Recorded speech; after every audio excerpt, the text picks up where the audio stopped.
The reality is the AFL fixture does matter. Sure, it's nice to get those primetime games and be featured in marquee matchups while also getting as many of the bottom place double ups as possible. That is most clubs and supporters' ideal fixture setup. But for 2026, the recently released fixture will put the early spotlight on a small number of clubs, and each for different reasons. It's not just about wins and losses, but the actual representation of what the league and TV networks really think about them.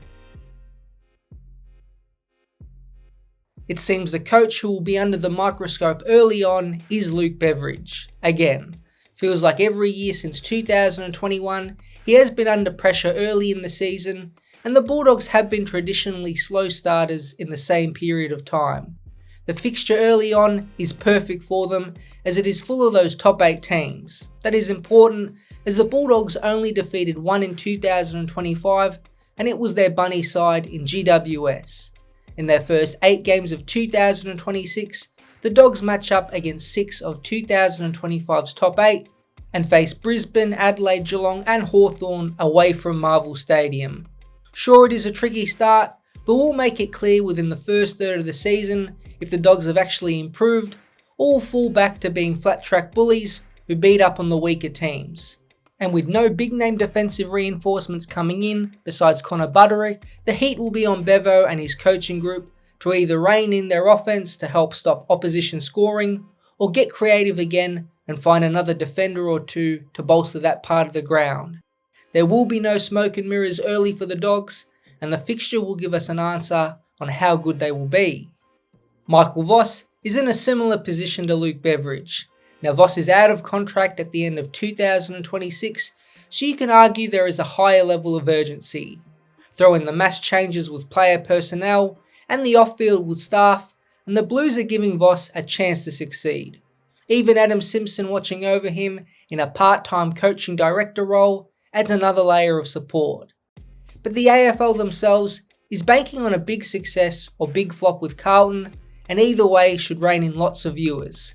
It was well known last season that Carlton and Essendon were poor primetime performers, but it was only the Bombers who were kicked off the marquee time slots.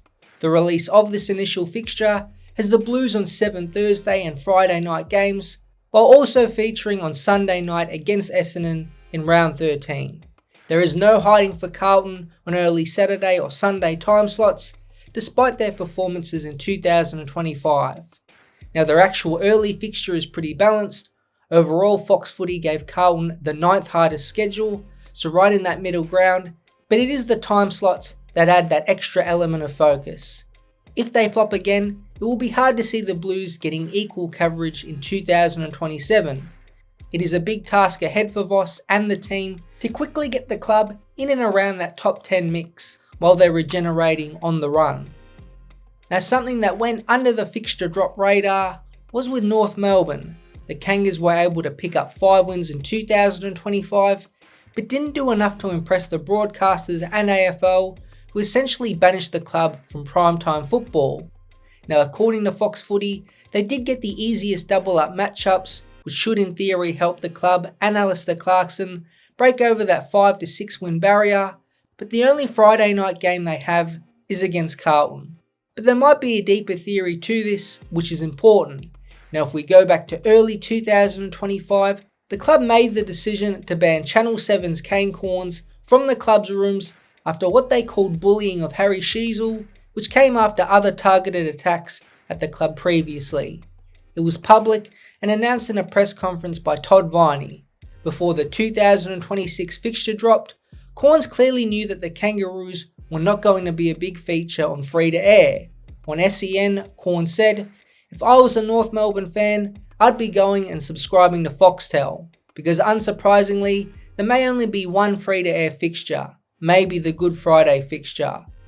Co-host Sam Edmund, who was alongside Cornes, was shocked. "Just one?" Cornes said, "What did you expect after the way they carried on last year?"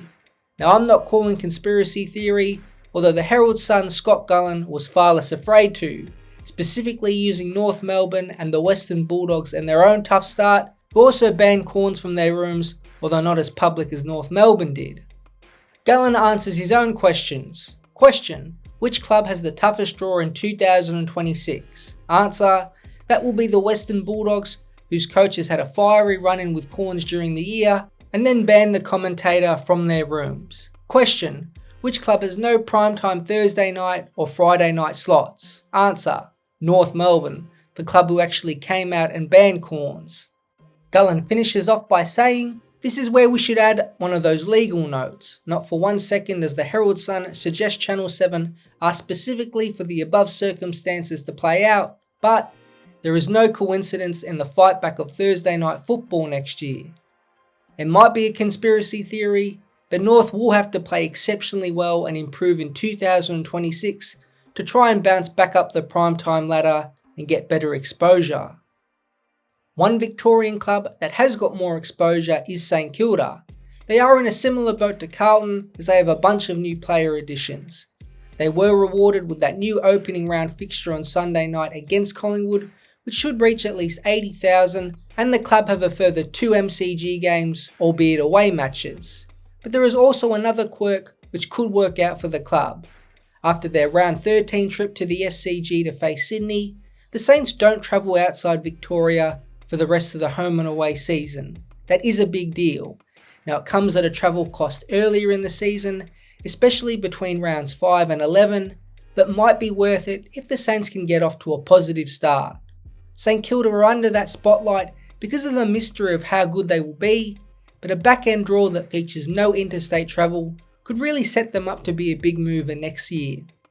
And the grand finalists are always in focus. Brisbane seem to have gotten the much easier ride, at least for the home and away season.